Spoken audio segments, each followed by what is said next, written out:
The New York Islanders looked listless in their loss to the Philadelphia Flyers on Thursday. We'll have our key takeaways from the game, plus some good news about the salary cap and what to expect from Semyon Varlamov this season. All that and more on today's Locked On Islanders podcast. Your Locked On Islanders, your daily podcast on the New York Islanders. Part of the Locked On Podcast Network, your team every day.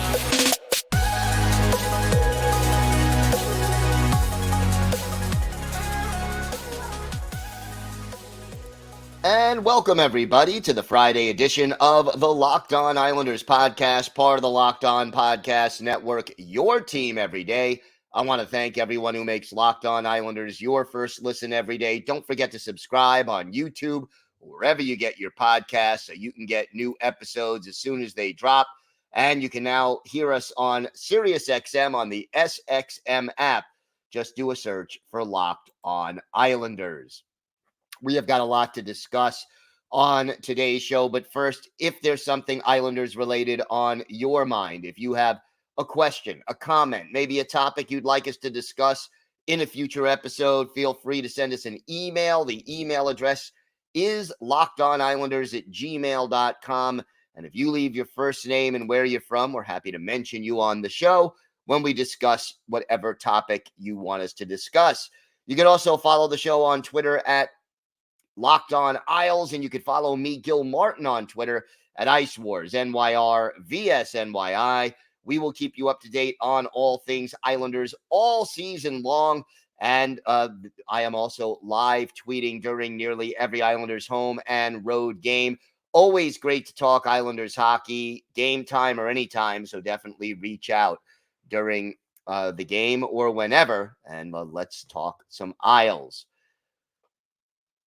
The Islanders faced the Philadelphia Flyers Thursday in Philly and absolutely looked lost. Final score in this one, 5-2. But I guess the question is, was it even that close? And, you know, there's a lot of takeaways from this game for sure, but not enough of them are good. I mean, yeah, Carlson Kuhlman scored on a breakaway. That was nice. Gave the Islanders that 1-0 lead, but the next 4 goals were all scored by Philly, including one on a 5-on-3. The penalty box parade, a little too much in this game. Ross Johnston headed off, Samuel Bolduc, Julian Gauthier, Casey Cizikas. That was what created the 5-on-3. It was just a little too sloppy. And again, the power play not getting much done under the circumstances on the few times they had a chance. But here, look, I am not going to overreact to this game and this performance. You're still dealing with a lot of players who are unlikely to be in the opening day lineup. And I would say about half the players on this team fit that category against Philly. Arnaud Durando, Brian Pinho, Simon Holmstrom, Kyle McLean, William Dufour, Carlson Kuhlman, Matthew Maggio, Ross Johnston. That's, 8 players among the forwards alone who are not likely to open the season with the Islanders or could be a black ace.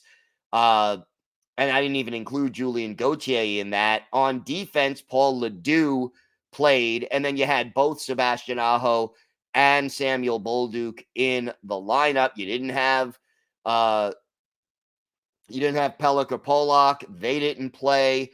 You had basically, one player on defense who probably won't be on this team when the season starts. But you had 2 players on defense who, one of the duo of Bolduc and Aho is not going to be, they're both not going to be in the lineup together, barring injury. But too many quality scoring chances given up, too many mistakes, too many defensive breakdowns. And look, you know me, I want to see some of these young players get more of an opportunity. But getting the job done without the puck. You saw it last night against the Flyers when you've got that many forwards on the ice who are struggling defensively, and most of the guys that were struggling are guys who are not going to be on this team most likely when the season gets underway. I mean, William Dufour was a -2 in this game. Simon Holmstrom, a -2. Yeah, J.G. Pageau and Casey Cizikas were as well. So was Noah Dobson, who looked a step slow all game long in the defensive zone and needs to play better. We talked about Sebastian Aho and how well he played in the last game. No shots on goal, a -1 in this game. Alexander Romanov, a -2. The defense just looked out of sync, out of position, and out of place. And I'm not saying there weren't bright spots. Wallstrom had an assist. Durando had an assist. I talked about the breakaway goal by Kuhlman. Pinho put home an easy goal. Poor Ross Johnston, in addition to taking a penalty, ended up taking a puck to the face at one point in the third period. The overall problem is that just this team didn't have it. And when you're outshot by a Philadelphia Flyers team, and yeah, the Flyers were playing more of their regular guys in this game, but you're outshot 31-16 in the game. That's 2-1 against a Flyers team that, quite honestly, is not expected to be even a contender for a playoff spot. And that is definitely a cause for concern. This Islanders team just didn't look ready, hungry, coordinated, and smart. And yeah, it's preseason. I'm not panicking. But I am certainly concerned. And the other concern I have is this. This is the third preseason game that Semyon Varlamov has played, and he went all the way in this one. And no, not all of the 5 goals that were given up were his fault. The team certainly did not support him defensively, and no doubt about that. But what we didn't see enough of from Semyon Varlamov was, the big save that when the team in front of him makes a mistake, you bail them out, you pick them up, you give them a little relief from the stress of making that error that leads to a scoring chance. We just didn't see enough. And in the 3 games he's played this preseason, he had a terrible start in the first game against the Rangers. Didn't particularly look great in his second game and didn't particularly look great in this third game. So you want to see more. Look, Varley, and we're going to talk about him more later on in the show. Every day, as you know, we're doing our player-by-player look at the Islanders roster and what we can expect from each player. So today it's Varlamov. But, you got to have a better performance, a more consistent performance from your backup goalie. And it's hard to be the backup goalie. Let's face it. You don't have the rhythm that a starting goalie is going to have. You have to be sharp, playing once, maybe twice a week, depending on the schedule, or once every 10 days. It's not easy. But Varlamov, he's played every other game this preseason, and he just hasn't looked sharp. Islanders will close out their preseason tonight at the UBS Arena against the New Jersey Devils. We'll certainly talk more about that on Monday's show as we get ready for final roster cuts and waiver moves and all those things that are going to happen next week. But let me say this. I think we'll see more of the regulars on tonight's game, but we've got to see a better performance. This team has got to go out there and set a tone for this is the way we want to play once the season starts. They sure as heck did not do that in this game, and they need to do it against the Devils. They don't have to win, but they have to play smart hockey and they didn't do that last night in Philly. All right, we have got more to get to on today's show. We're going to talk about some good news concerning the salary cap, not this year, but next year. But we'll talk a little bit about why that's important. We'll have our look at Semyon Varlamov and our Islanders birthday of the day, a former Islanders captain who played with the team in the late 1990s and into the early half of the 2000s. Let's see if you can guess who that is. We've got all that and more still to come on today's Locked On Islanders podcast. Today's episode is brought to you by your friends at Bird Dogs. Bird Dogs make you look good. Their stretch khaki shorts are designed to fit slimmer through the thigh and leg to give you that truly sculpted look. Bird Dog shorts do the exact same thing as Lululemon, but they fit way better. And, you know, regular shorts are made of a stiff, restricting cotton, but Bird Dogs fix this by inventing cloud knit fabric that looks just like khakis, but stretches so you get that slimmer fit without having to sacrifice movement. And Bird Dogs uses anti-stink, sweat-wicking fabric that keeps you cool and dry all day long. Bird Dogs are functional for anything from a workout to going out. So definitely got to check them out. All right, now go to birddogs.com/LockedOnNHL. Enter promo code LockedOnNHL, one word, at checkout. You'll get a free Bird Dogs water bottle with your order. That's birddogs.com/LockedOnNHL for a free water bottle at checkout. You won't want to take your Bird Dogs off. We promise you.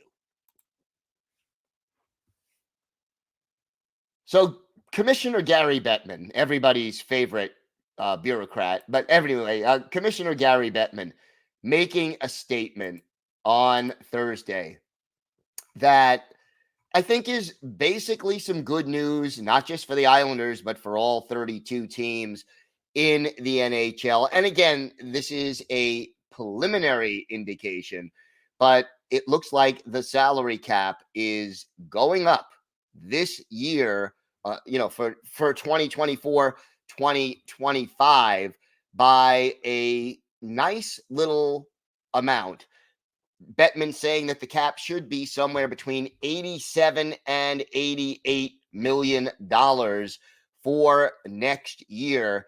And, that's pretty good because it's an increase of $3.5 to $4.5 million, and that will give the Islanders a little more flexibility. Now, you have Matt Martin, Cal Clutterbuck, Sebastian Aho, all unrestricted free agents after next year. So will Carson Kuhlman and Paul Ledoux. Arno Durando, unless he plays enough games this year, will also be a Group 6 UFA.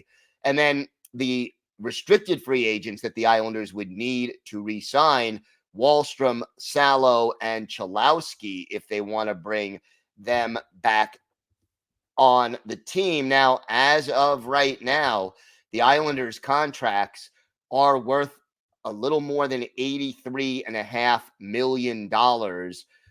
That includes Ross Johnston, so we still don't know what's going to happen with that. But it basically would give the Islanders about $3.5 million to work with if they bring, all the players who are still under contract back. If you get rid of Johnston by putting him down in Bridgeport, or by either trading him or someone claiming him on waivers, you get a little more than $4.5 million, give or take, on the cap. And you think about that, it doesn't give the Islanders a lot of room, but it certainly gives them a little bit more flexibility. And look, so many different things can happen between now and a year from now, as far as trades, as far as players being bought out. I mean, how many players will have just 1 year left on their deals next year? Well, Brock Nelson, Kyle Palmieri, Julian Gauthier, Hudson Fasching, they'll all have 1 year left.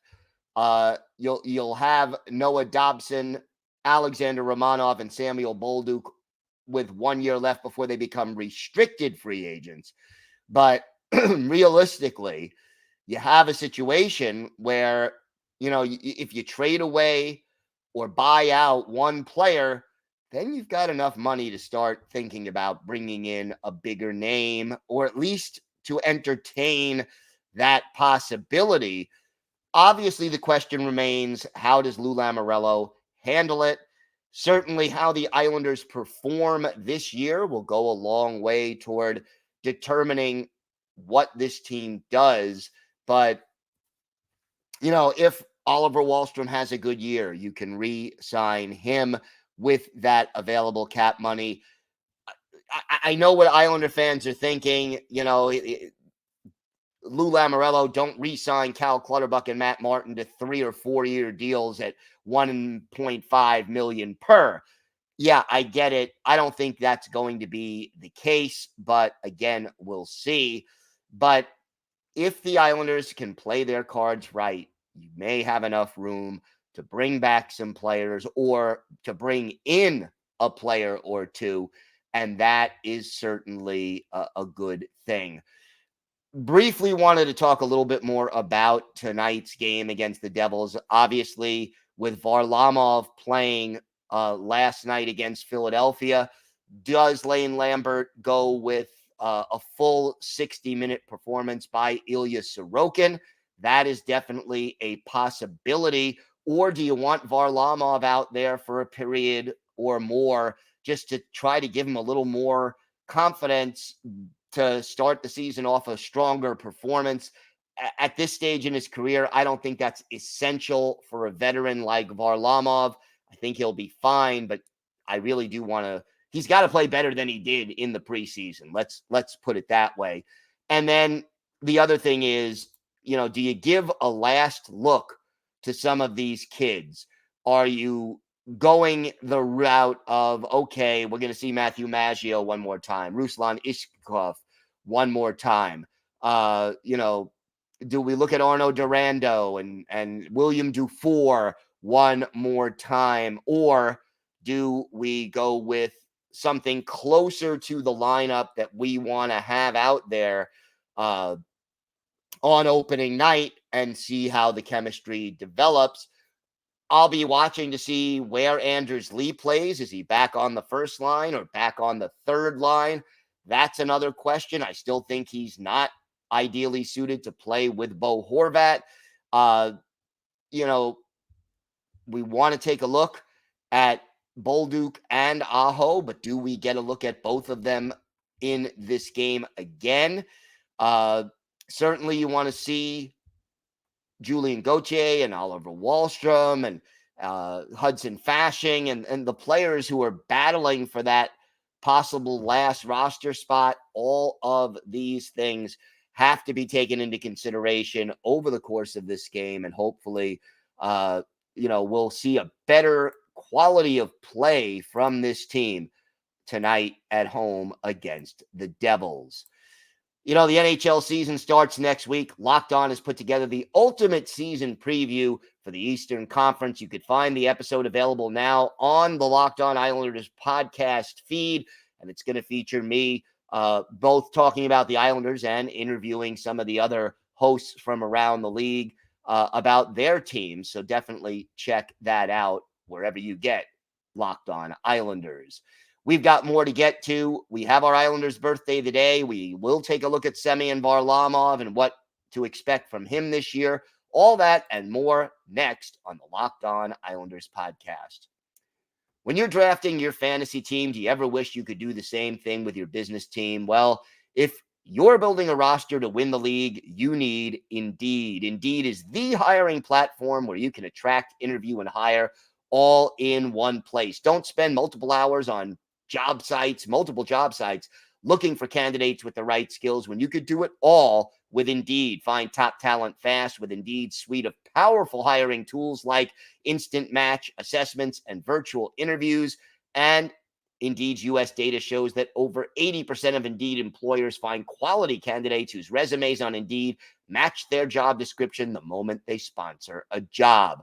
Indeed knows when you're growing your own business, you have to make every dollar count. That's why with Indeed, you only pay for quality applications that match your must-have job requirements. Visit Indeed.com/locked-on to start hiring now. Just go to Indeed.com/locked-on.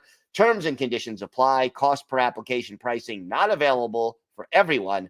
Need to hire? You need Indeed. So we continue our player-by-player look at the Islanders and everydayers. You know, yesterday we were talking about Ryan Pollock. Today it's time for Semyon Varlamov. Varlamov now 35 years old. He will turn 36 in late April. And he just re-signed that 4-year extension at $2.75 million per year. That is the average cap hit there each year. Last year, sort of a mixed bag, 11-9 and 2 shutouts at 2.70 goals against average, a 9.13 save percentage. And just to tell you, those numbers are pretty close to his career numbers. For his career, a 9.16 save percentage and a 2.65 goals against average. We didn't see a lot of Varley down the stretch. I think he only played in 3 of the last 22 games for this team, mostly because the Islanders needed every point to get into the playoffs last year, and they were relying heavily on Ilya Sorokin. I would like to see Varley play closer to 30 games this year. So if it's 52 starts and 30 starts, I think that allows Sorokin to be more rested and ready to play. And I think it would just be a smarter move. Obviously, the key, though, as far as the Islanders are concerned, is not to need every point, or for Varlamov to play well enough that they're so confident with him in goal that they don't mind, playing him in any particular situation. Look, Varlamov, 6'2", 206, still good size, still, has good reflexes, has a tendency occasionally to play a little bit too far back in the goal. We definitely did see a little bit of that last night against the Flyers, but overall, Varley, reliable, doesn't get too high when he's playing well, doesn't get too low when he's slumping, and has I think his teammates respect him and know what they're going to get from Semyon Varlamov. So there is an advantage to that. And, as far as backups go, I think Varley and Sorokin are one of the top. I'm not saying they're the best, but they're in the conversation at least, as far as being one of the top goaltending duos in this league. I think with Varlamov, you're really looking at a guy who's right now reliable, and you just hope he doesn't start falling off because of his age. I think at 35, you'll get another season or two of him at a solid level. But if he doesn't, I think this team could be in trouble because you don't have a proven NHL goaltender. Look, Corey Schneider announced his retirement, although earlier he had said he wanted to play in Europe. This team needs Varley this year. Otherwise, they're going to have to trade for another backup if anything happens to him. Because who are you going to go with? Tristan Lennox, Jakub Skarek. Not easy to figure out. Ken Appleby. Not easy to figure out who the alternative would be. All right, time now for our Islanders birthday of the day. And, this is a popular player from the late 90s and early 2000s.